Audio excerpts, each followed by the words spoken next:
ทำอะไรอะครับฮะ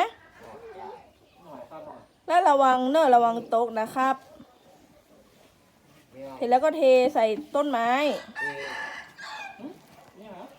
ถ้วยไหน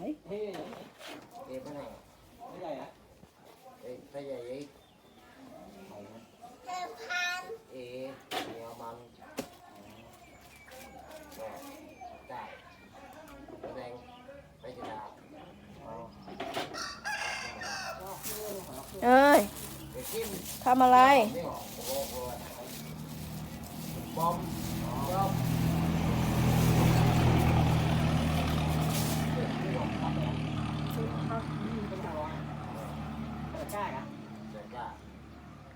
ว่าต่างกันแล้วแค่เล็บเก่า